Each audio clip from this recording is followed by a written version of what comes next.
Hello everyone, welcome to Modern Day Campfire by your host Martin Sambia. I'm very happy and grateful to be with you here today, and I'm hoping wherever you are, this day finds you well.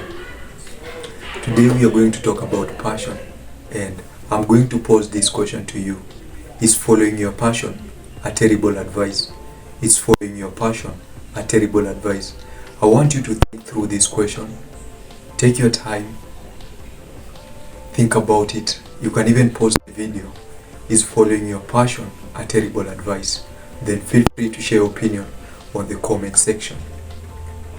Discovering what you're truly passionate about is vital for a fulfilling life. Ask many people what they want in life, and they will usually give some variation of this answer: to be happy. A lot of us spend most of our time chasing what we think make us happy and avoiding what brings us pain and suffering, which is understandable. None of us really want to suffer, do we? Personally, I don't want to suffer. How many times have you been told to follow your passion? How many times have you been asked what you're truly passionate about? How often have you been pushed to follow your passion? We are often told to pursue our passions in our professional and personal lives.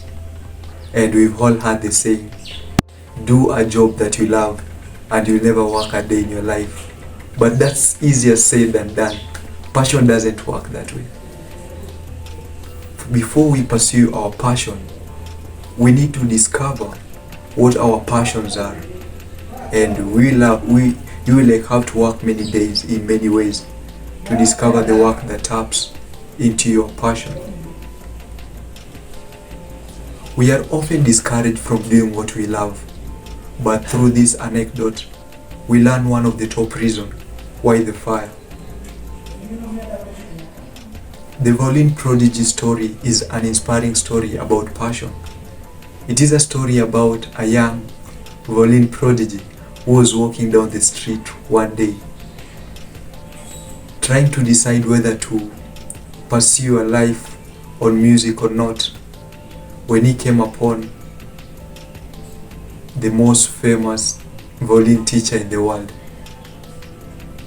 Scarcely believing his luck, he stopped the teacher and asked if he could play the violin for him, thinking he would abandon his dream of career in music if the teacher told him he was wasting his time.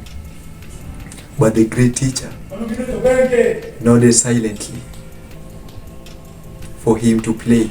So he played. Soon, beads of sweat appearing on his forehead. And when he finished, he was certain he'd given his finest performance. But the great teacher shook his head sadly and said, "You lack the fire." The young musician was devastated. Nevertheless, he returned home and announced his intention to abandon the violin. Instead, he entered into the world of business and turned out to have such a talent for it that in a few short years, he found himself richer than he'd ever imagined possible. Almost a decade later, he found himself walking down another street in another city when he spotted the great teacher again. He rushed over to him. "I'm sorry to bother you," he said. "I'm sure you don't remember me, but I stopped you on the street years ago to play my violin for you. And I just want to thank you.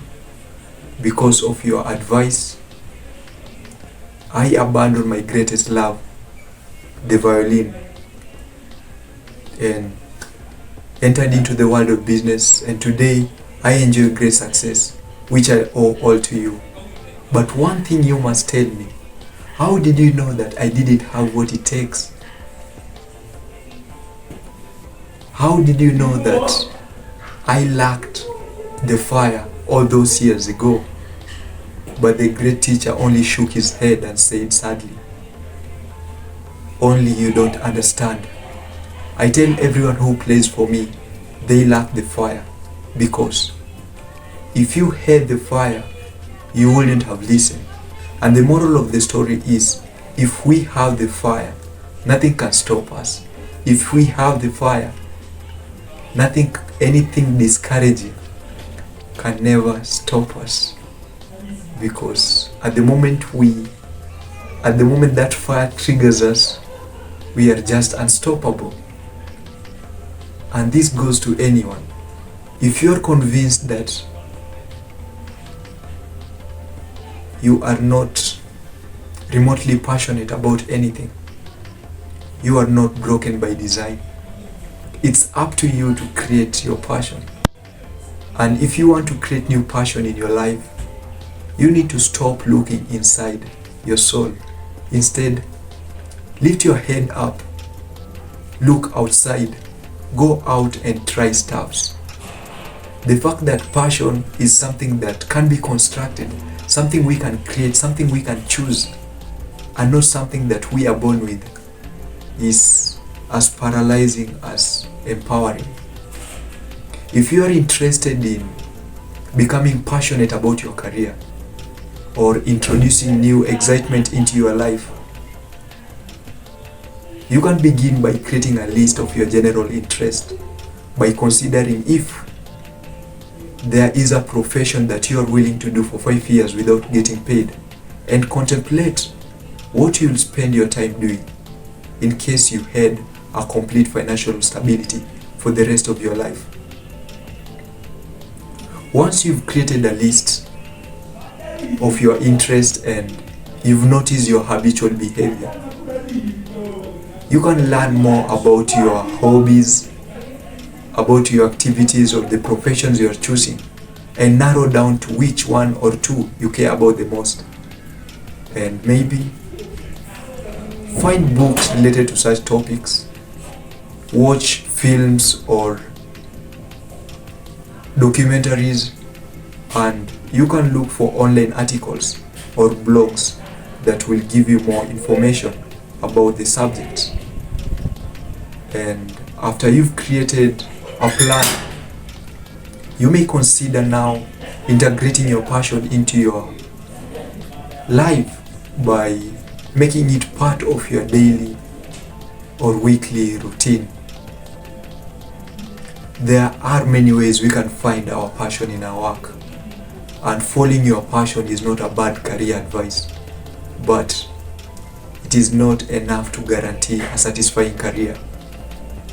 Having the right skills, making an impact, and being adaptable are just as important. Thank you for your time. Thank you for watching. Always feel free to share your opinion on the comment section, and see you next time. It is a wrap for now. Thank you.